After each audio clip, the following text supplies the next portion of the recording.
TSMC guided second quarter gross margin to roughly 66.5% at the midpoint.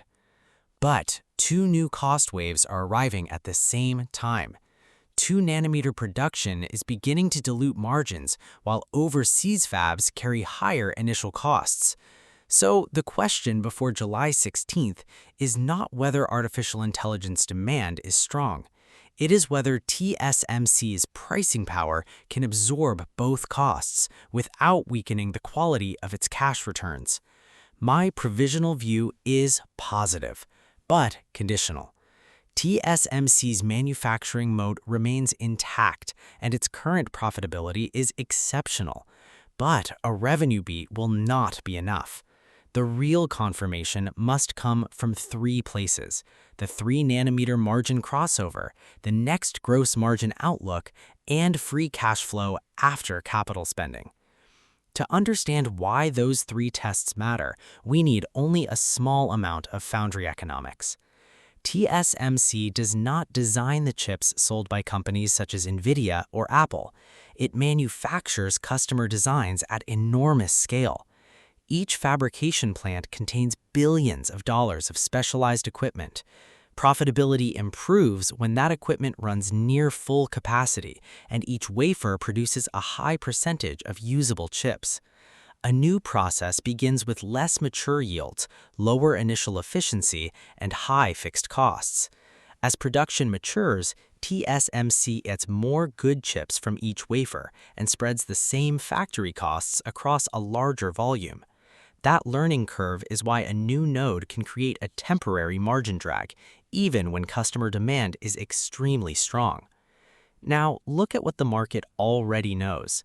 In the first quarter of 2026, TSMC generated $35.9 billion of revenue. That was more than 40% higher than 1 year ago in US dollar terms. Gross margin reached 66.2%, exceeding the high end of management's own guidance. Management attributed that result primarily to better cost improvement, higher capacity utilization, and a more favorable exchange rate. That distinction matters.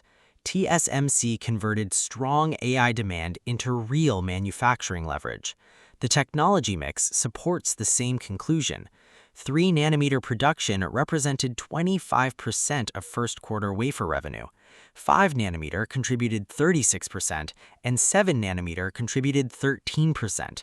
Together, technologies at 7 nanometers and below represented 74% of wafer revenue. High-performance computing accounted for 61% of company revenue. The takeaway is clear. Demand for leading-edge manufacturing is not the weak link in this thesis. TSMC is already turning advanced node demand into unusually high margins.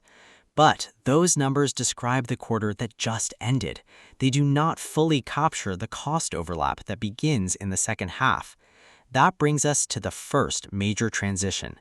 3-nanometer technology is moving in the favorable direction. Management expects N3 gross margin to cross above the company-wide average in the second half of 26.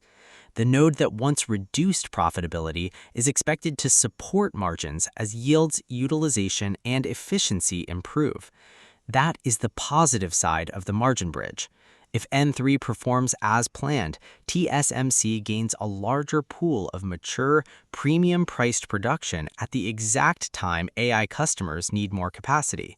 The negative side begins with 2 nanometers. N2 entered high-volume manufacturing in the fourth quarter of 25, and management has described its yield progress as good.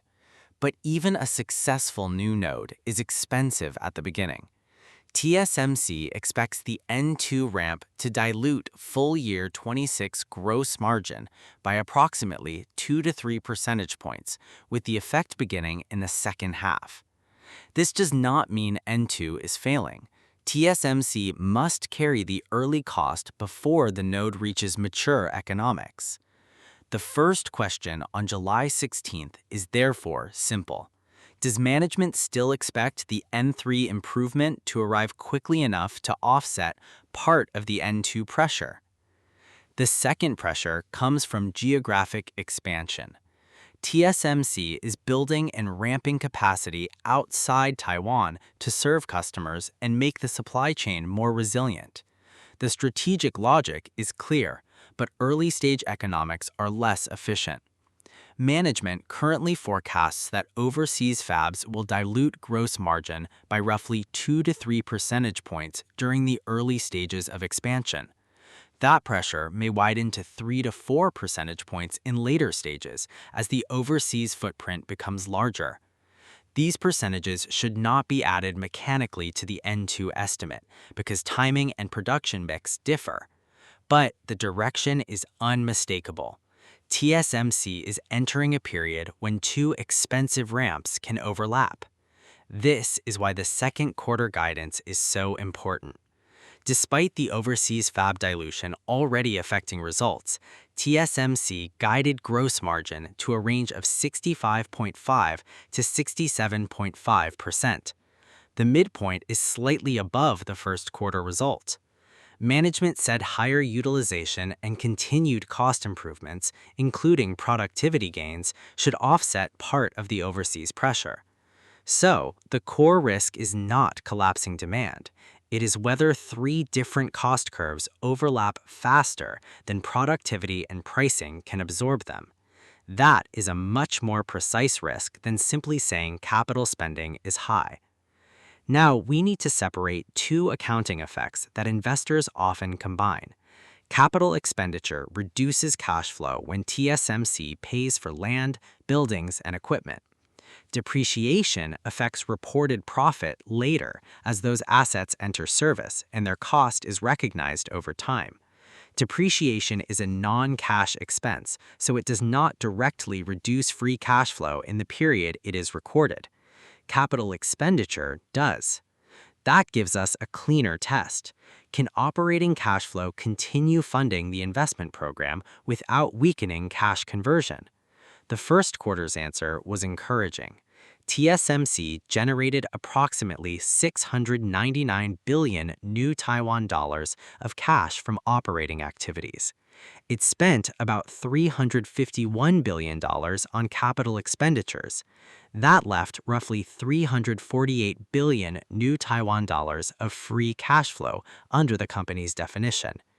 TSMC funded an enormous investment quarter and still retained substantial cash after capital spending. That is evidence of financial quality. But it is only one quarter, and the investment burden is still rising. TSMC expects its 2026 capital budget to land near the high end of a range between 52 and 56 billion US dollars. Management connects that spending directly to customer demand across artificial intelligence, high-performance computing, and leading-edge nodes. The company also expects full-year 2026 revenue to grow by more than 30% in US dollar terms, and management believes that if execution remains strong, revenue growth can continue to outpace capital expenditure growth over the next several years. That is the strongest bull argument in the entire story. The investment cycle is large because the opportunity is large, and current cash generation is helping to finance it. Now, consider the strongest bear case. The danger is not that AI demand suddenly disappears before the next earnings call. The danger is that expectations remain high while the cost structure shifts faster than investors expect. N2 could require more time to reach mature economics. Overseas facilities could begin production with lower utilization and a higher cost base. Input prices, foreign exchange, or construction timing could add pressure that was not visible in the first quarter. And over a longer horizon, customers may continue exploring alternative foundry or packaging capacity to reduce supply chain concentration. Together, these risks could produce strong revenue growth with weaker incremental returns, without immediately breaking TSMC's moat. That is the scenario investors must guard against. The bull response is equally important. TSMC entered this transition with a 66.2% gross margin, not a weak starting point. Leading-edge demand continues to exceed available capacity in important areas. N3 is expected to become more profitable, while the N2 family is supported by demand from smartphones and high-performance computing. The balance sheet also remains substantial, and first quarter free cash flow was positive after heavy investment. So, the evidence does not support a structural margin collapse thesis today. It supports a high-quality business facing a more demanding execution phase. Here is the decision framework I would use around the July 16th report. The first state is own or accumulate selectively. That case improves if management reaffirms that N3 gross margin will cross the company average in the second half, keeps the expected N2 and Overseas-Fab dilution within the ranges already disclosed, and continues to generate positive free cash flow after capital spending. A revenue beat would help, but it is not sufficient by itself. The quality of the beat matters more than the headline number. The second state is watch and wait. That posture is appropriate if revenue remains strong but management delays the N3 crossover, increases the expected cost of the overseas ramp, or signals that capital spending must rise without a matching increase in the revenue outlook. That would not break the long-term thesis, but it could mean the market is paying for operating leverage before the next cost cycle is absorbed. One additional quarter of margin and cash flow evidence would then be more valuable than reacting to the first headline. The third state is pass until the evidence improves.